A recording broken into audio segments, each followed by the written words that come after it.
What is good, Tesla family? It's Ray J back with another video, and in this one I'm going to be talking about the one and only Tesla stock and what you should be looking after for the future. I'm also going to break down what's going on with the overall market, what's happening with the technicals, the data, and the news coming out affecting Silicon Valley Bank, and how all of this may affect Tesla's share price for tomorrow and also for the medium term. Now, before I break anything down about this, before I get into any more details, I do have to mention a couple of things before starting. Firstly, I'm not a financial planner. Make sure you take none of this as financial advice whatsoever. And also, if you guys can, please smash the like button if you want to see more videos like this. It not only benefits me, it benefits the entire Tesla community as a whole. And the last things, if you guys can, please check out the Moomoo link down below and in the description. If you sign up for Moomoo, the link down below, and deposit $100 into the account, you're guaranteed 7 free stocks plus free level 2 data. It's a limited time offer. The offer ends in under 3 weeks. Check it out before they run out. With that out of the way, let's get on with the video. When it comes to Tesla, Tesla closed up about 0.3% on Friday, and the overall market was quite red. Tesla has been outperforming the market to some degree, but the real question is, how will Tesla perform over the next couple of weeks? For the medium term, based off what I'm about to show you, it's very likely Tesla is going to see more downside for the medium term. For the next couple of weeks going into April, I do believe Tesla will eventually fill this gap into the 140s. And I do believe that it's going to happen based off what's happening to the banks, based off the Fed, inflation, and many other macroeconomic effects. So I do see Tesla eventually coming all the way down to fill this gap down here for the medium term. But for the short term, that's going to be heavily dependent on CPI, the Fed, and what's happening with the banks. Now, before I break it down, though, I want to talk about some other important factors. Right now in the markets, people are very, very fearful. They're panicking right now. They think, oh, the market's about to collapse. We're about to enter 2008. The banks are collapsing. And they are not wrong for feeling this way. Sentiment is not incorrect for being extremely fearful right now. But the real question is, how on earth will the stocks actually respond despite this?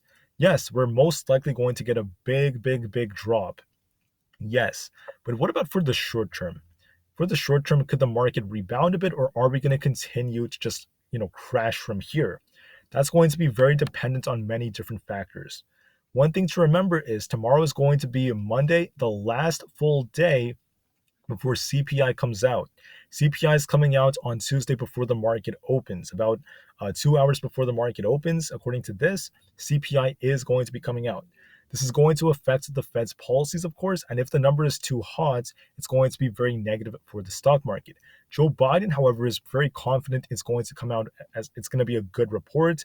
Once again, I don't really trust what he's saying. I don't even trust him, but whether he's right or not, it's going to really affect the markets. Now, the market makers are actually incentivized, as I mentioned yesterday, to try to push up the markets by the end of the week. Will they be able to do this? The answer is it's going to depend on CPI and also the news affecting the banks, which I will talk about in a couple of minutes.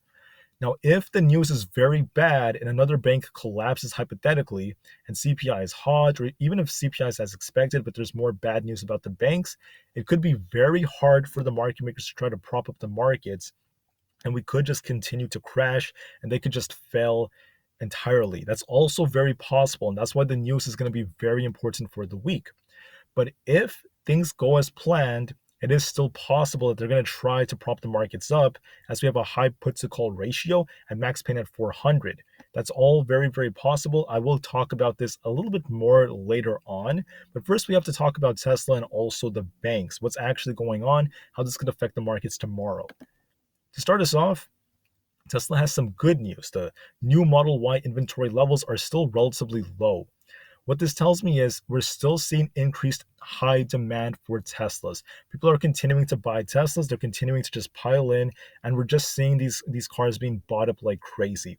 This tells me that for the next earnings, Tesla will likely have a good amount of deliveries. They might actually outperform many expectations. It's very possible.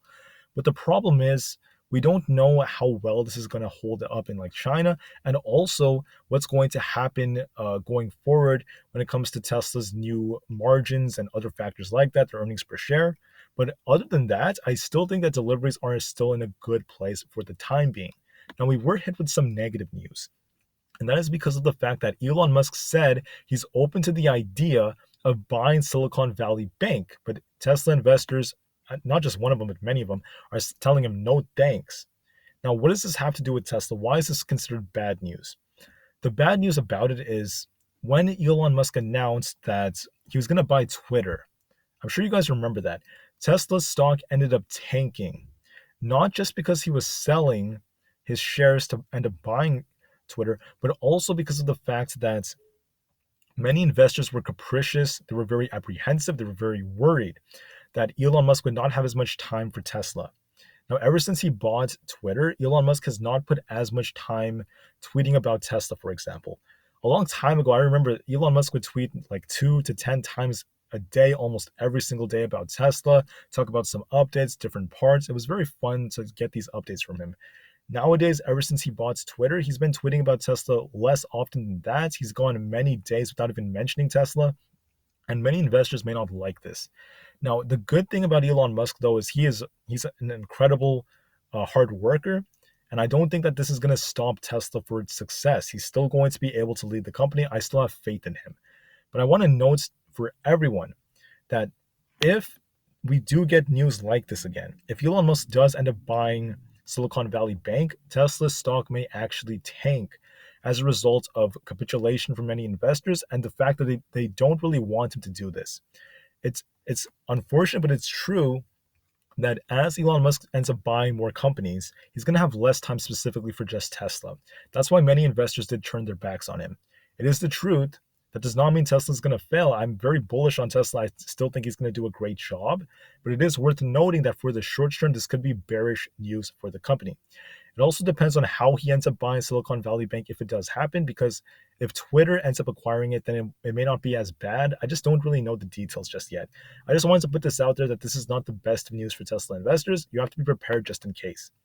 Now, what else is worth noting is the short interest for Tesla has increased by another 6 million shares, which basically tells me that the shorts and Wall Street and big investors are anticipating more downside for the markets and Tesla.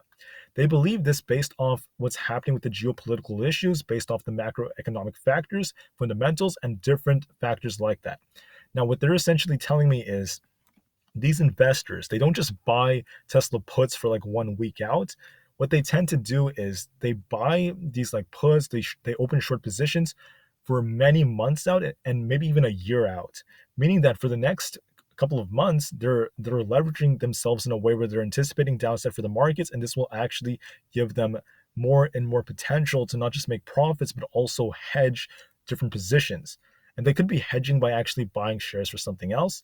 But the bottom line is they're anticipating downside for Tesla. We're seeing more shorts piling in.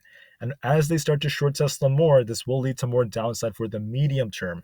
It does not mean that this week has to be bloody. It means that for the next few months, next few weeks, we're likely going to see downside for Tesla, as I mentioned earlier. Now, what's good about Tesla is we're actually seeing a counter trend simultaneously establishing, meaning that we're actually seeing the short volume percentage drop a bit, which means that the shorts are not like hammering it as hard as they were before, just like a couple of weeks ago. And we're actually seeing more buying pressure that's counteracting it, right? There is more buying pressure than before on Tesla, a little bit more relative to how much shorting was going on, which means that it might actually try to rebound a little bit if we don't get too much like negative news about the banks. The volume was 191 million. The average one was 175 million. What this tells me, and once again, like I mentioned earlier, for the medium term, there's likely going to be downside by the time we get to like April, May, and etc. But for the next week, for the next couple of days, Tesla might see some buying pressure that tries to push the share price up a little bit more. It will depend on different factors, but this is what this data is essentially suggesting. Now I want to talk about the banks and how this will affect Tesla, then end this video by talking about the technicals. What's happening with the banks right now? What's going on with Silicon Valley Bank? Why will this affect Tesla? One thing you have to remember is the fact that different banks have different exposures to certain levels of risk, and Silicon Valley Bank was no exception. What basically happened was this bank was the go-to place for risky startup companies, especially when the startups ended up like thriving. We saw more and more of the IPOs. This was actually very good for the bank. In the beginning, between 2019 to like the very end of 2021, the bank was actually doing very well with these startup investments. And as more and more deposits were made, they tripled them from about 62 billion to over 189 billion just before 2022 started. So in Silicon Valley, we were booming, right? Silicon Valley, was booming and booming and booming in the very beginning.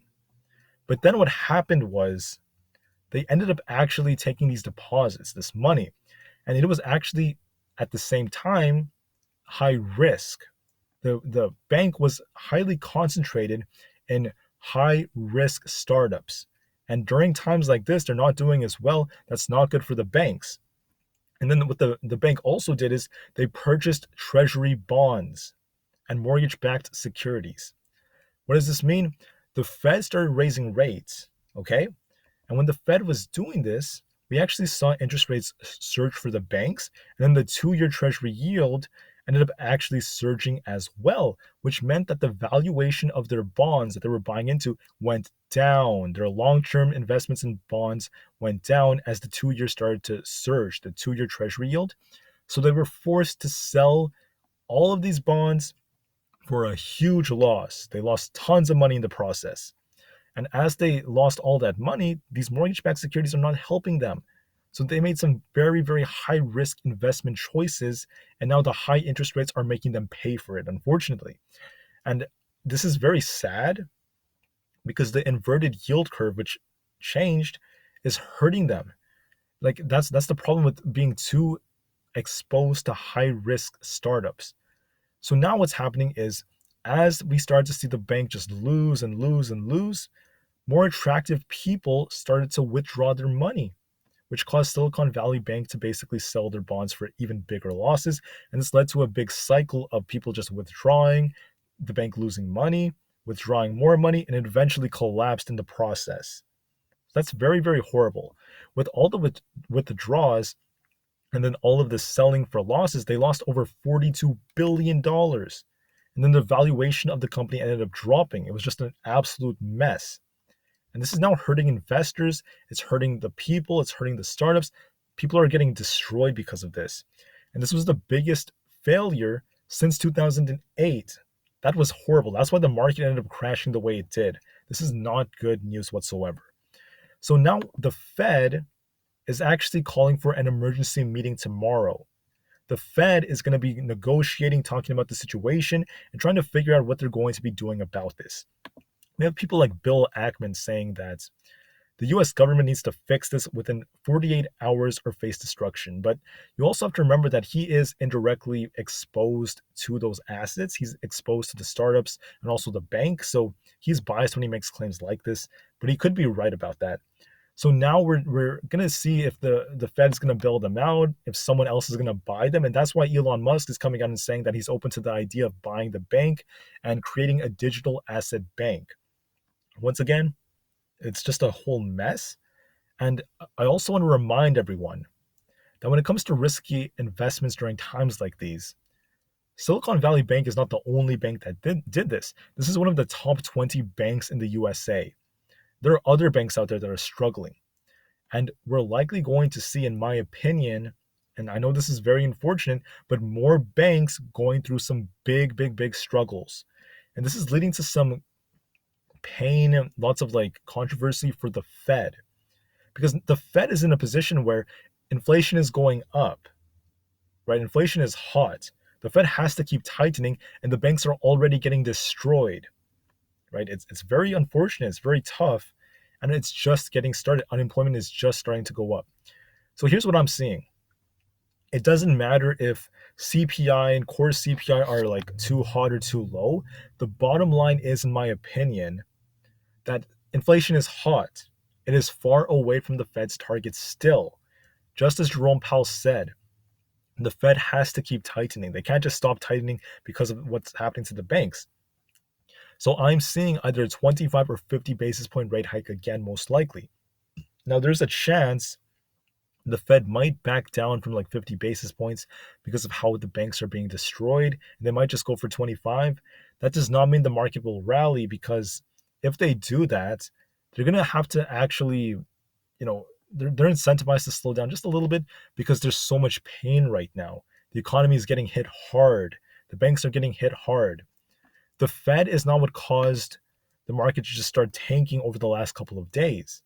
The banks can have a very, very big role in this. These companies depend on banks. It's the finance department of the USA, our entire stock market.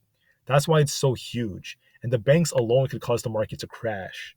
All right. It's not just like the Fed tightening. The Fed tightening is going to play a big role, but the pain from the tightening is now starting to show, and that's also hurting the market. That's why the market could still crash later on over the next couple of months, including Tesla, because of what's happening to banks and also because of the fact that inflation is still hot. There's so many different factors, right? So, what am I saying for the markets? I'm going to try to make this part simple.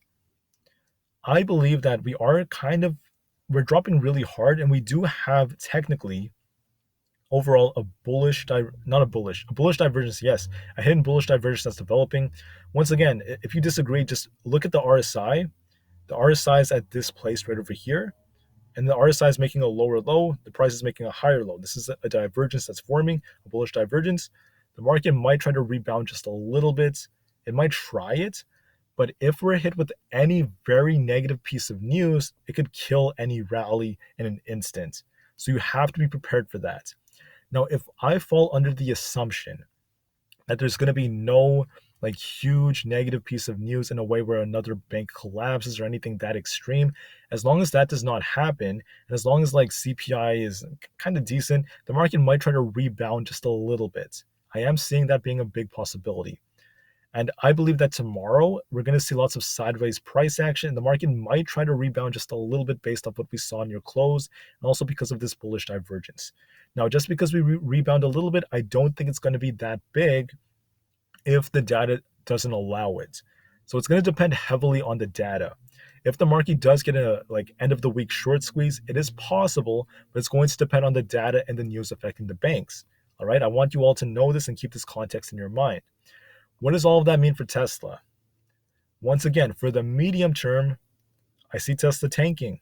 For the medium term, for the next, many weeks, next months, I see Tesla coming all the way down to fill the gap in the 140s. But for tomorrow specifically, I think that it's going to depend heavily on the news. What happens with the banks, right? That's going to be a very important factor. But as long as there is not like more insanely horrible news, Tesla could try to rebound a bit. We are actually seeing Tesla getting very tight right now, and we're getting ready for a very big move as we approach the notorious CPI event. I believe that Tesla is very likely going to try to continue to get tight like this, and we're going to likely try to see Tesla break a little bit to the upside just slightly because we are showing some signs of relative strength, and there's an increase in buying pressure for the short term. For tomorrow, Tesla has some resistance as it gets tighter around the very low 175 zone. If it could break that, watch almost 178, followed by these higher levels up here, which is where the next resistance is almost at about 180. Those are the major resistance zones. For support, don't forget about 172.5. Right here, we have some support there. There's 170, which has a little bit more support, not as strong. And then the major support zone is going to be between 168 and 166. If Tesla breaks below 166, it's likely going to crash to about 160. All right, so that's the bearish possibility. Be prepared for either one of those. The bearish possibility is us breaking down below 166 and then tanking to about 160, which is where the gap is. The bullish possibility is going to be a break above this wedge to get above 175, push all the way up to 178. And if we can break that, we could try to get all the way to the low 180s, which is the next major level of resistance. We also have this trend line, which is going to act as resistance too. So what do I think is going to happen tomorrow now? I think tomorrow is going to be kind of boring. I think in the very beginning, Tesla might try to push up. We might try to get all the way up to 178 or so. We're likely going to come all the way back down and just trade sideways for the majority of the day and chop around a lot. And I do think Tesla's going to close a little bit in the green. I think the market might try to rebound just a tiny bit for tomorrow as we get very close to CPI. However, I can't promise anything about what's going to happen after that. I'm anticipating a very flat, boring, choppy, sideways day tomorrow. And I do think Tesla's going to close a little bit in the green around almost 175. That is just my prediction. Very, very flat, very boring. But where we go later is going to depend on CPI and also the news.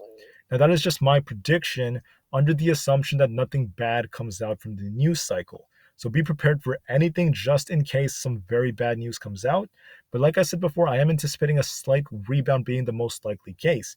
If there's a very bad piece of news, be prepared for a big drop in the markets. As of right now, I'm not seeing it, which is why I am anticipating a slight rebound and a slightly green close for Tesla. But regardless, that's what I have for this video. So I thank you all so much for listening. Enjoy the weekend and get ready for tomorrow, as it's going to be a very big day. Thank you. Tesla to the moon, because the long-term future is still incredibly bright, and peace out.